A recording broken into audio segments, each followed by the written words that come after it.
Since the onset of the age of ecology, which historians date to the 1970s, a deceptively Whiggish vision of the environmental predicament has prevailed.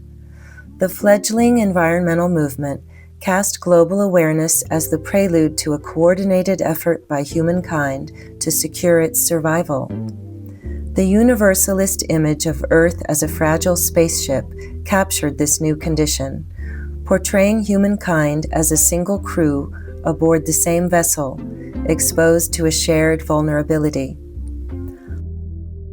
Almost half a century later, however, humankind appears more fragmented than ever.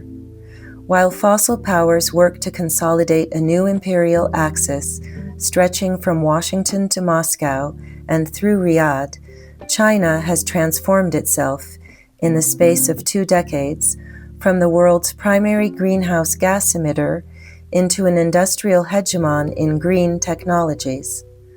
China now holds a near monopoly over exports of what the Chinese Communist Party calls the New Three: solar panels, lithium batteries, and electric vehicles, accounting for over 70% of global production.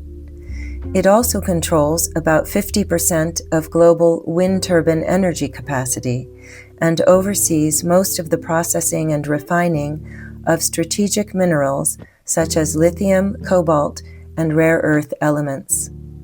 The environmental question thus lies at the heart of international rivalries, which some commentators describe as a new ecological Cold War.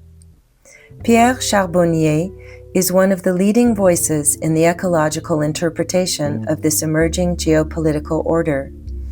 According to Charbonnier, the link between international relations and the environment is an enduring problem that has shaped modern thought since its inception. In our interview, he discusses his approach to the environmental question in political theory and his interpretation of the history of geopolitical thought. In his work, Ecology of War, he identifies a persistent oscillation between optimistic and pessimistic conceptions of political coexistence on a finite planet. For some, scientific and technical progress, together with economic development, foster peace and shared prosperity. For others, they intensify resource scarcity and exacerbate conflict. Our interview retraces this oscillation. We open by looking at the liberal international order in the 18th century, in the wake of theories of perpetual peace and doux commerce in the works of Kant and Montesquieu. This liberal era, however, which had been founded on the promise that economic interdependence would bring peace and abundance, was overturned at the end of the 19th century. The emergence of geopolitical thinking, heralded by Friedrich Ratzel and Halford Mackinder, announced the beginning of a post-Columbian age, marked by the end of colonial expansion and the intensification of conflict in a now fully populated world. After World War II, the reconstruction of the international order under the supervision of the United States inaugurated the period of carbon peace. In 1892, the historian Frederick Jackson Turner had proclaimed the closure of the American frontier.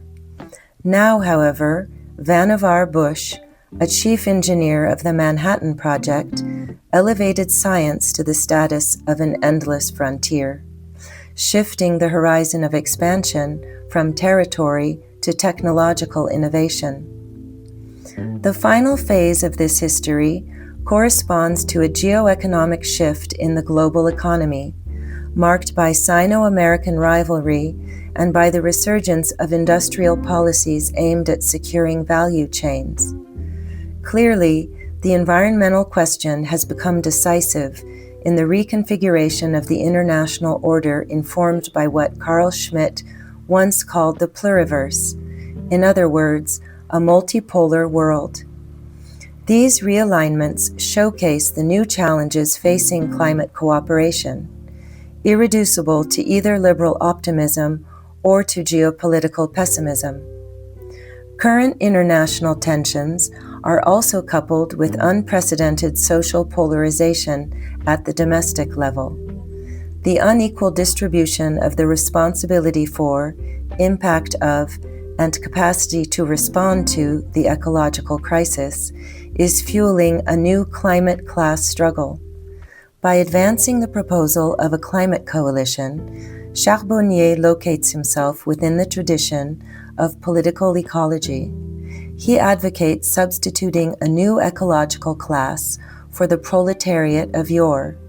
The climate coalition Charbonnier envisions must be capable of enforcing the phase-out of fossil fuels. It must also be capable of effecting the redistribution of the risks and social costs to which the dismantling of carbon-based industries exposes its workers. Otherwise, the exploitation of material insecurity by a denialist far right appears to be an all too plausible scenario. Our interview took place in Paris on October 3, 2025.